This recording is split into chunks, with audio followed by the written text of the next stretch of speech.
जय माता दी, हर हर महादेव। आप सभी भक्तों को आशा करती हूँ आप सबके ऊपर माँ भगवती माँ वैष्णो की कृपा आशीर्वाद बना रहे हमेशा। आइए हम लोग चतुर्थम अध्याय करते हैं। इस अध्याय से चौथा पाठ करते हैं भगवान माँ का, जिसमें लिखा है इंद्रादि देवता और देवी जी की स्तुति की गई है और उन्होंने कैसे उनके मनोकामना पूर्ण होने के बाद उन्होंने अपना कैसे माँ का गुणगान किया है। आइए चलो करते हैं चौथे अध्याय में। सिद्धि की इच्छा रखने वाले पुरुष जिनकी सेवा करते हैं तथा देवता जिन्हें चारों ओर सब ओर से घेरे हुए उन जया नाम वाली दुर्गा देवी का मैं ध्यान करता हूँ। उनके श्रीअंगों की आभा काली मेघ के समान श्याम है। वे अपने कटाक्षों से शत्रु समय को भय प्रदान करती हैं। उनके मस्तक पर आबाध्य चंद्रमा की रेखा शोभा पाती है।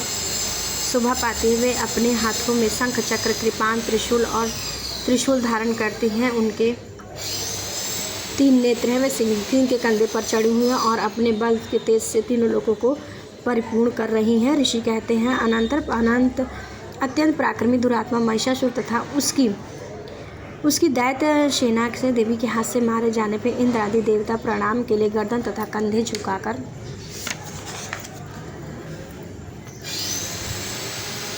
कंधे झुकाकर उन भगवती दुर्गा का उत्तम वचनों से स्वतन करने लगे। उस समय उनके सुंदर अंगों में अत्यंत हर्ष के कारण रोमांच छुआया था और वे देवता बोले, संपूर्ण देवताओं की शक्ति का समुदाय ही जिनका स्वरूप है तथा जिन देवी ने अपनी शक्ति से संपूर्ण जगत को व्याप्त कर रखा है। समस्त देवर्षों देवताओं और महर्षियों की पूजनीय उन जगदम्बा को हम भक्तिपूर्वक नमस्कार करते हैं। वे हम लोगों का कल्याण करें। जिनके अनुपम का प्रभाव बल का वर्णन करने में भगवान शेष नाम ब्रह्मा जी और महादेव भी समर्थ नहीं है। वे भगवती चंडी का संपूर्ण जगत का पालन एवं अशुभ भय का नाश करने का विचार करें। जो पुण्यात्मा घरों में स्वयं लक्ष्मी के रूप से, पापियों के यहाँ दरिद्रता के रूप से और शुद्ध अंतःकरण वाले पुरुषों के हृदयों में बुद्धि रूप से, सत्पुरुषों में श्रद्धा रूप से और कुलीन मनुष्यों में लज्जा के रूप से निवास करती है, उन आप भगवती दुर्गा को हम नमस्कार करते हैं। देवी तुम आप संपूर्ण विश्व का पालन कीजिए।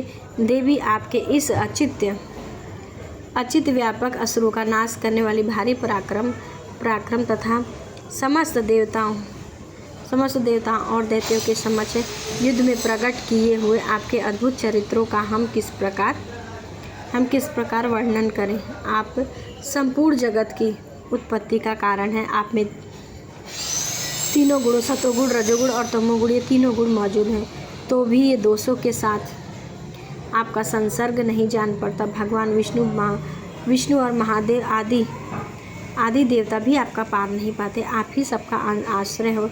यह समस्त जगत आपका ही अंशभूत है, क्योंकि आप सबकी आदिभूता अव्याकृता परा प्रकृति हो। देवी संपूर्ण यज्ञों में जिसके उच्चारण से सब देवता तृप्ति लाभ करते हैं, वह स्वाहा भी आप ही हैं। इसके अतिरिक्त पितरों की भी तृप्ति का कारण आप ही हैं। ऐतवत सब लोग आपको स्वधा भी कहते हैं। देवी जो मोक्ष की प्राप्ति का साधन है, अचिंत्य महाव्रत स्वरूपा है, समस्त दोषों से रहित जितेंद्र तत्व को ही सार वस्तु मानने वाले तथा मोक्ष की अभिलाषा रखने वाले मुनिजन जिनका अभ्यास करते हैं, वह भगवती पराविद्या ही आप शब्द स्वरूपा है। अत्यंत निर्मल ऋग्वेद, यजुर्वेद और उद्गीत के मनोर्थों के पदों के पाठों से युक्त सामवेद का आधार भी आप ही हैं। आप देवी त्रयी 3 लोकों और 3 वेद और भगवती 6 ऐश्वर्य से युक्त हैं। इस विश्व की उत्पत्ति एवं पालन के लिए खेती और आजीविका के रूप में प्रकट हुई हैं। आप संपूर्ण जगत की घोर पीड़ा का नाश करने वाली है। देवी जिससे समस्त शास्त्रों का सार का ज्ञान होता है, वह मेघा शक्ति आप में है। दुर्गम भाव सागर से पार करने नौका रूप दुर्गा देवी भी आप ही हैं।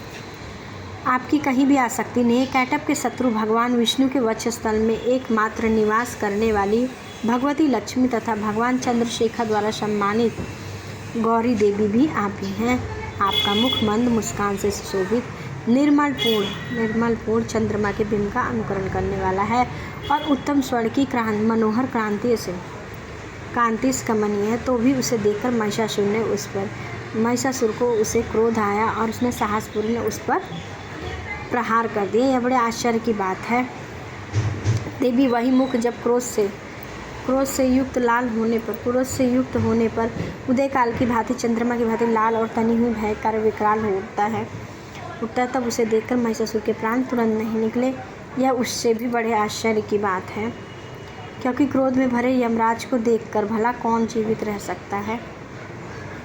देवी आप प्रसन्न हो और परमात्मा स्वरूप आपके प्रसन्न होने पर जगत का अभुद्य होता है तथा क्रोध में भर जाने पर आप तत्काल ही कितने ही कुलों का सर्वनाश कर डालती हैं। यह बात अभी अनुभव में आई है, क्योंकि महिषासुर की विशाल सेना क्षण भर में आपके कोप से नष्ट हो गई है। सदा अभुद्य प्रदान करने वाली आप जिन पर प्रसन्न रहती हैं वे ही देश में सम्मानित रहते हैं। उन्हीं को धन और यश की प्राप्ति होती है। उन्हीं का धर्म कभी स्थिर नहीं होता और वे अपने हिष्ट पुष्ट स्त्री पुत्रों और वृत्तों के साथ धन्य माने जाते हैं।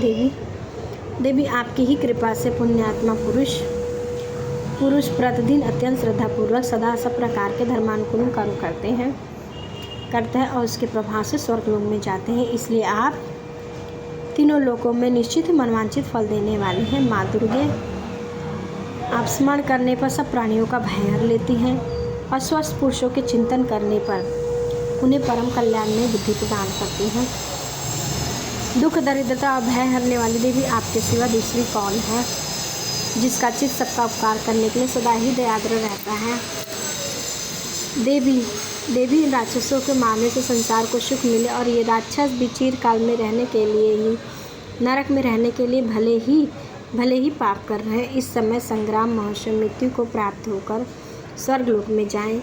निश्चित ही यही सोचकर आप शत्रुओं का वध करती हैं। आप शत्रुओं पर शास्त्रों से प्रहार करती हैं। प्रहार क्यों करती हैं? समस्त असुरों को दृष्टि मात्र से ही भस्म क्यों नहीं कर देती? इसमें एक रहस्य है कि ये शत्रु भी हमारे शस्त्रों से पवित्र होकर उत्तम लोकों में जाएं, जहां इस प्रकार उनके प्रति भी आपका विचार उत्तम है।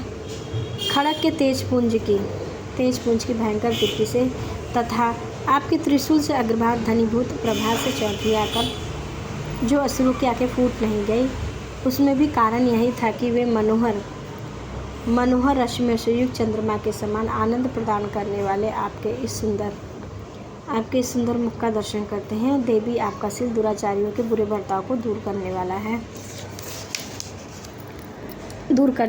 साथ ही ऐसा रूप है जो कभी भी चिंतन में नहीं आ सकता और जिसकी कभी दूसरों से तुलना भी नहीं हो सकती। आप तथा आपका बल और पराक्रम तो उन दैत्यों का भी नाश करने वाला है जो कभी देवताओं के पराक्रम को नष्ट कर चुके थे। इस प्रकार आपने शत्रुओं के प्रति भी अपनी दया प्रकट की है। वरदायिनी देवी आपके इस पराक्रम की किसके साथ तुलना हो सकती है? शत्रुओं को भय देने वाला तथा एवं मनोहर ऐसा रूप भी आपके सिवा और कहाँ है? हृदय में कृपा, युद्ध में निष्ठुरता, ये बातें तीनों लोकों के भीतर केवल आप में ही देखी गई है। माता, आपने शत्रुओं का नाश करके इस समस्त त्रिलोकी की रक्षा की है। उन शत्रुओं को भी युद्ध भूमि मारकर स्वर्गलोक पहुँचाया है तथा उन्मत्त दैत्य से प्राप्त होने वाले हम लोग को भय को दूर किया है। आपको नमस्कार है। देवी, आपको शूल से हमारी रक्षा की। अंबिके, आप खड़ग से हमारी रक्षा कीजिए। घंटा की ध्वनि से और धनुष की टंकार से भी हम लोगों की रक्षा करें। चंडी के पूर्व, पश्चिम और दक्षिण दिशा में आप हमारी रक्षा करें। ईश्वरीय अपने त्रिशूल घुमाकर उत्तर दिशा में हमारी रक्षा करें। तीनों लोकों में आपके जो परम सुंदर एवं अत्यंत भयंकर रूप विचरते हैं, उनके द्वारा भी आप हमारी तथा इस भूलोक की रक्षा करें। अंबिके आपके कर पल्लव में शोभा पाने वाले खड़ग एवं सिंह, गदा आदि जो अस्त्र हो, उन सब के द्वारा भी आप हम लोगों की रक्षा करें। ऋषि कहते हैं, इस प्रकार जब देवताओं ने वहाँ जगत माता दुर्गा देवी की स्तुति की, तब नंदन वन दिव्य पुष्पों एवं गंध चंदन आदि के द्वारा उनका पूजन किया। फिर सबने मिलकर भक्तिपूर्वक दिव्य धूपों की सुगंध से निवेदन किया। तब देवी ने प्रसन्न होकर प्रणाम करते हुए सब देवताओं से कहा,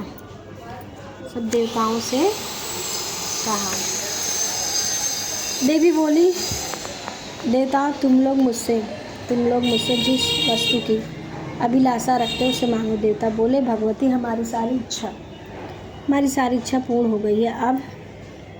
अब कुछ भी बाकी नहीं है, क्योंकि हमारा शत्रु महिषासुर मारा गया। महेश्वरी, इतने पर भी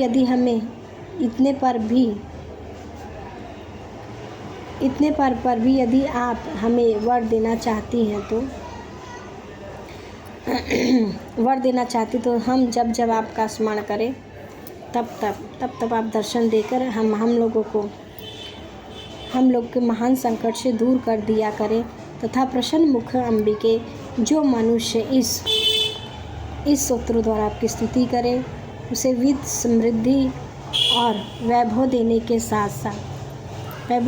साथ ही उसकी धन और स्त्री आदि संपत्ति को बढ़ाए रखने के लिए आप सदा ही हम सब पर प्रसन्न रहें। ऋषि कहते हैं, राजन, देवताओं ने जब अपने तथा जगत के कल्याण के भद्रकाली देवी को इस प्रकार प्रसन्न किया, तब वे तथास्तु कहकर स्वतः वहीं अंतर्ध्यान हो गए। भूपाल, इस प्रकार पूर्व काल में तीनों लोगों का हित चाहने वाली देवी जिस प्रकार देवताओं के शरीर से प्रकट हुई थी, वह सब कथा मैंने कह सुनाई। अब पुनः देवताओं का उपकार करने के लिए वे देवी दुष्ट दैत्यों तथा शुंभ निशुंभ का वध करने के लिए, ये सब प्रकार की लोगों की रक्षा करने के लिए गौरी देवी के शरीर से जिस प्रकार उनका प्रागट्य हुई, वह सब प्रसंग तुम मेरे मुँह से सुनो। अब मैं उसका यथार्थ तुमसे वर्णन करता हूँ। इस प्रकार श्री मार्कंडेय पुराण में शाल्व मंत्र कथा के अंतर्गत देवी महात्म्य शुक्लादि स्तुति नामक चौथा पाठ पूरा हुआ। जय माता दी, हर हर महादेव। आप सभी को अगर इसके आगे का पाठ चाहिए तो प्लीज़ जो है कमेंट में जय माता दी लिखिए और बोलिए आपको कौन सा अध्याय चाहिए।